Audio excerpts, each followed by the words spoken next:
Well, it's time for another gardening week, and I'm going to treat myself to a day on the allotment and get this polytunnel really tidied up. It's a right old mess at the moment. You know, this squash plant that's gone absolutely bonkers is really sort of taking over the polytunnel. Those melon plants are never going to give me a harvest, they're just rotting away on the vines there, so I'll get those out. Might trim some of these bits back here so I can get some other stuff planted in this bed.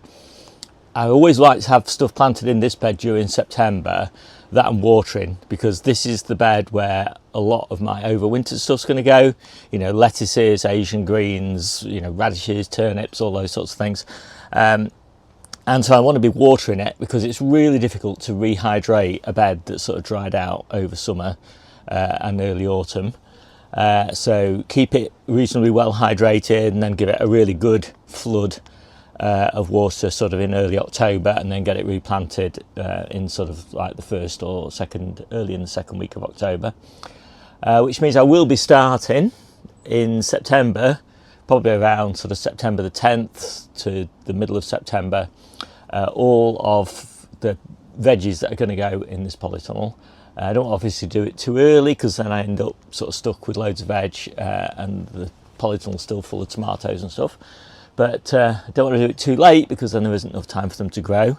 It is amazing how things slow down by the time we get to October, and then they really slow down in November, and then they basically stop in December. So there's a lot of growing to do in a very short sort of window of opportunity.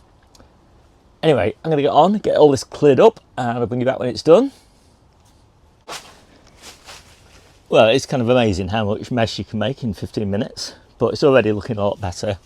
You know, a lot more space, a lot more air. I can actually see all of the summer squashes in that bed there. What I want, as I said, is to try and get some planting space though, so I might have to make some dramatic decisions because I've kind of got a squash plant here that's kind of going all the way down there on the path. Maybe I'll leave it on the path, maybe I won't. Just, you know, maybe I get a few more weeks harvest off that. Taking all the celery out. That's all gone to seed now. That's the early celery from, you know, we've been harvesting that for months and months now. And yeah, all the squashes, and I've given the cucumbers a good trim back as well, taking all the dead leaves off those, and I'll give those a really nice nitrogen feed, I think, now, and a lot of water to help them recover from all those injuries. And as I say, I've got this pretty prolific set of squash plants down here, and I think I'll give those a bit of a harvest and a bit of a clean up. I've already taken loads and loads of the dead leaves off those as well. They haven't got very much time left, so I'm not going to fuss over them too much, but it's worth giving them a few minutes. And of course I've got loads and loads of greens now in the polytunnel, and all these greens that I've accumulated here. So I need to get this lovely woody compost mix mixed in with all those greens.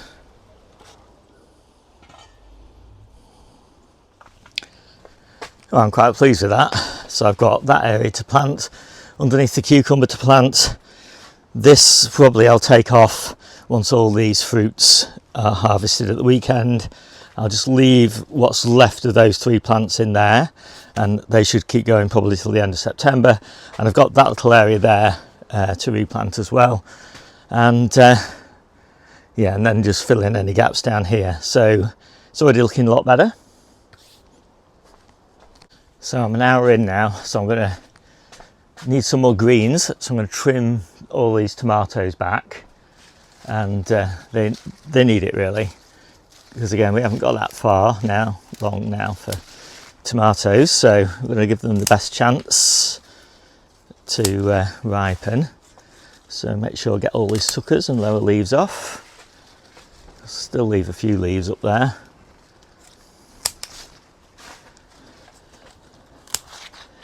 It's a nice job this, actually. I like trimming tomatoes, kind of just, you know, revealing the tomatoes and getting rid of all that leaf. Anyway, I'm going to get on with this, taking care not to snip my actual trusses off. That's looking a lot neater. And of course, you know, it's not just about being neat. There's loads more light going to go into this bed now, which means I stand a much better chance of getting all these crops that I've got to plant here to maturity before I need to take them out again and plant all my winter crops. So yeah, light matters at this time of year. So loads more greens, loads of tomatoes there. Quite happy. So I've hydrated all these beds now and made the planting holes. I'm just giving the tomatoes a bit of a water, and then I'm going to give them a bit of a feed. So I'm watering into the outer ring, I'll feed into the inner ring. Honestly, I don't think it makes much difference, but that's just the habit that I've got into. And then I've just got to fill all these little gaps. And the plants have got about 5 weeks, maybe 6 if I'm generous. So I'm doing radish and turnips first. And I've got these few spare tatsoi and other Asian greens, red pak choi and stuff like that. So I'm going to squeeze those in around the cucumbers. So, as so often happens with me, it's a bit of a race against time, but we'll see how it does. So I've infilled all these little gaps down here and got the tatsoi in there. I'll get something off there. Got the turnips in there with radishes down the middle. So those radishes will come first because they're getting more sun. Those turnips will come second. And then there's some more turnips down there in a bit of shade. They'll come last. And some more radish down there as well. They'll come later after those radishes. So hopefully I'll get a nice little staggered harvest there. And then my planting plan for next year, for October, is Claytonia, miner's lettuce in there, Asian greens down here, most of the way down here, and more Claytonia down there, and then mainly lettuces down here, the whole bed lettuces, although I might squeeze in a few Asian greens and a few bits and pieces as well. But that's pretty much what it's going to be.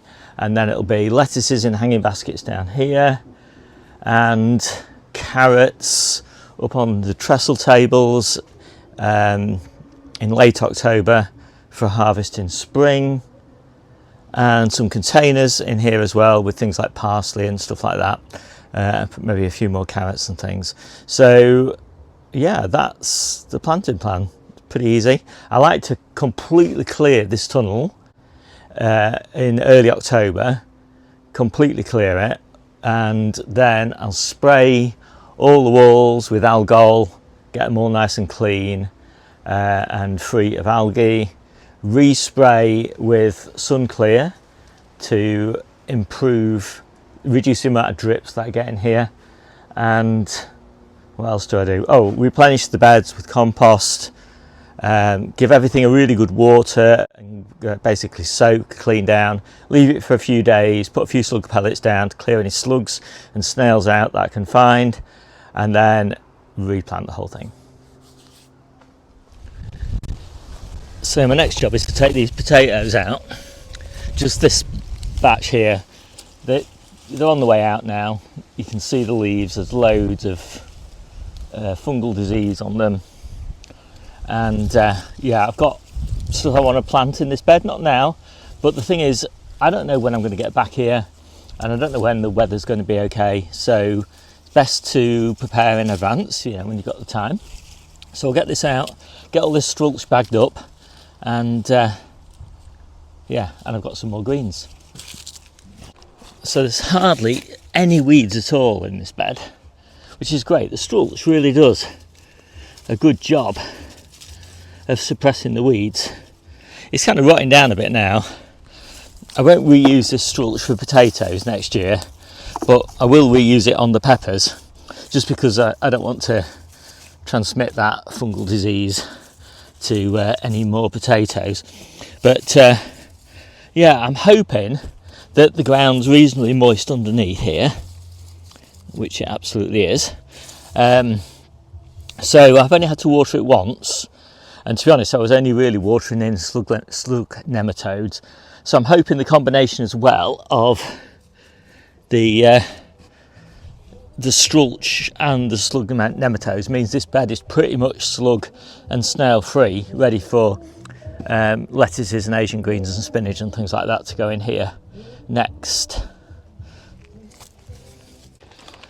And I've had a good experience of reusing the strulch. It's pretty easy to just sort of scrape it up like this and just pop it in the bag, and yeah, then it's in great condition for next year. I don't know how many years it'll work for, but for me it's been worth it for the three things that it really tries to achieve: slug and snail reduction, water retention and weed suppression. You know, three really useful things for a time poor gardener.